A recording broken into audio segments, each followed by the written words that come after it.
GB হাসপাতালে 4 বছর আগে উদ্বোধন হয়েছিল প্রবীণদের মেডিসিন বিভাগ, যা আঞ্চলিক জেরিয়াট্রিক সেন্টার হিসেবে পরিচিত।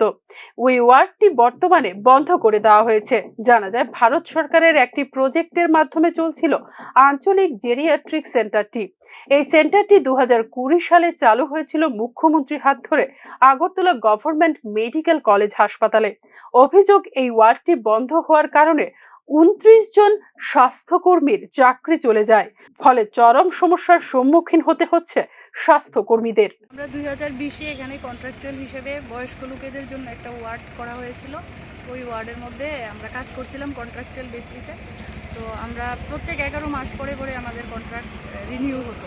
তো এখন লাস্ট 31 তারিখ পরের থেকে আর কন্ট্রাক্ট দিল্লি থেকে এখনো আসেনি। 2024-এর মার্চে এখনো আসেনি। এই কারণে আমাদের এখানে একটা সুন্দর ওয়ার্ড করা হয়েছিল বয়স্ক লোকেদের জন্য। ডক্টর মানিক সাহানি যে উদ্বোধন করে দিয়েছিলেন আমাদের মুখ্যমন্ত্রী, কিন্তু এখন এটাকে তালা দেওয়া হয়েছে এবং আমাদেরকে বলা হয়েছে এখানে আর যাতে না আসা হয়। স্টেট গভর্নমেন্ট আমাদের জন্য কিছু করুক। আমরা এতদিন ধরে বয়স্ক লোকেদের পরিষেবা দিয়ে এসেছি ত্রিপুরাতে এত সুন্দর একটা জীবিতে করা হয়েছে, এত সুন্দর একটা ওয়ার্ড মুখ্যমন্ত্রী স্যারের নিয়ে পারমিশন নিয়ে করা হয়েছে। আমরা চাইবো এটা চলুক, আমাদেরকে নেওয়া হোক। আর আমাদেরকে তো শুধু নেওয়া হওয়ার জন্য আমরা বলছি না, কারণ এখানে তো ওরা চুক্তিও স্বাক্ষর করেছে। আর আমরা যে অ্যাপয়েন্টমেন্ট লেটার নিয়ে ঢুকেছি, ওই বিষয়টা জেনেই আমরা ঢুকেছি যে একদিন না একদিন কন্ট্রাকচুয়াল থেকে আমাদেরকে নেওয়া হবে। আর এখানে তো আমরা চাইবো যে এই ওয়ার্ডটা থাকুক, ত্রিপুরা রাজ্যে বয়স্ক লোকদের পরিষেবা পাক এবং সুবিধা হোক।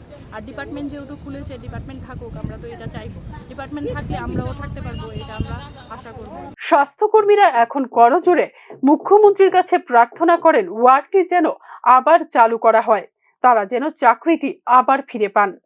Bureau report, news now.